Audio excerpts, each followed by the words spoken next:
Bonjour à tous. Tout d'abord, le 8 mars, évidemment, vient de s'écouler et on célèbre la journée de la femme.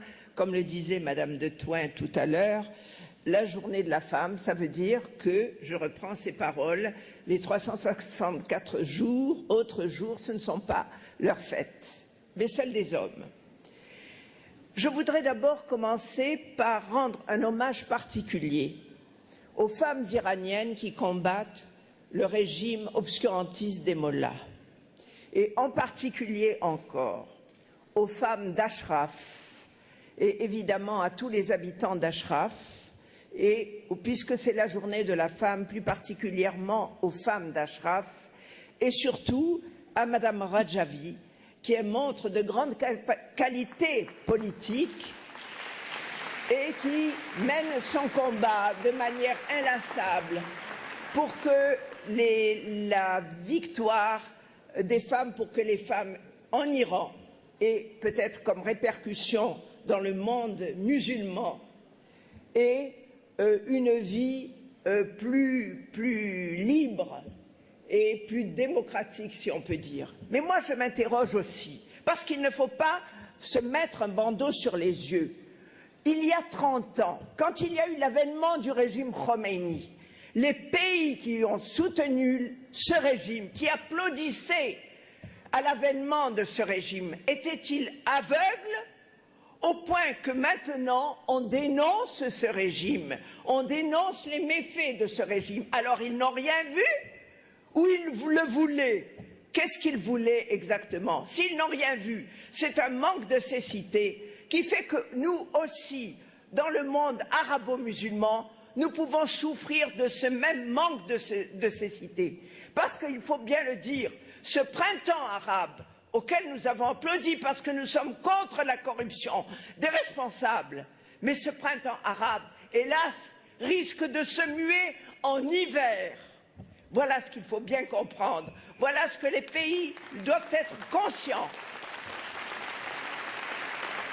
Bien au contraire, Anna Muslima, je suis musulmane, ou je suis spécialiste de l'islam, et je sais que la véritable image de l'islam, ce n'est pas celle que nous montrent ces intégristes. Parce que hum yushawihun surat al-islam, ils sont en train de porter atteinte à l'image de l'islam. Il n'y a qu'à lire les livres de tafsir du Coran pour voir que le prophète était l'image de tassamour, de la tolérance. Et que lui-même, à l'époque, parce qu'il faut se reporter au 7e siècle, la femme n'avait aucun droit. Elle n'avait pas droit à l'héritage, c'était une marchandise entre son beau-frère pouvait l'épouser, son petit-fils, etc. C'était une véritable marchandise. Quand même, l'islam, à un moment donné, lui a fait un effort, lui a donné le droit à l'héritage, a permis de disposer de ses propres biens. Ce que ne faisaient pas actuellement les pays en Europe. À ce moment-là, l'islam était bien en avance. Mais aussi, il faut se dire qu'au XXIe siècle, il faut à ce moment-là un effort de l'ijtihad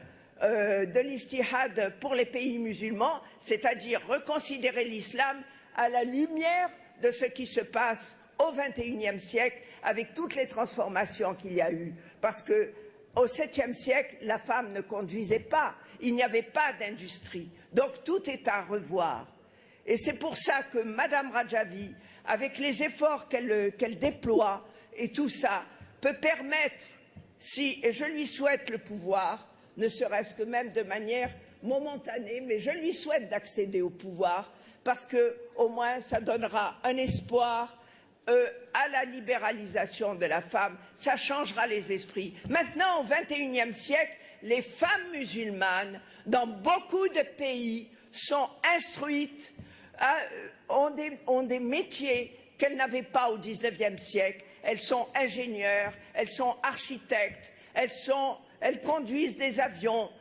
C'est tout. Il y a un véritable progrès et ces femmes-là, je pense, n'accepteront pas demain une certaine dictature. Nous sommes des musulmans, nous entendons le rester, mais nous ne voulons pas d'un intégrisme. Alors si vous voulez une comparaison, eh bien le catholicisme d'aujourd'hui, ce n'est pas le catholicisme de l'Inquisition. Et heureusement pour tout le monde, et nous aussi, nous sommes des musulmans, nous entendons le rester, mais nous ne voulons pas non plus d'une Inquisition. Merci.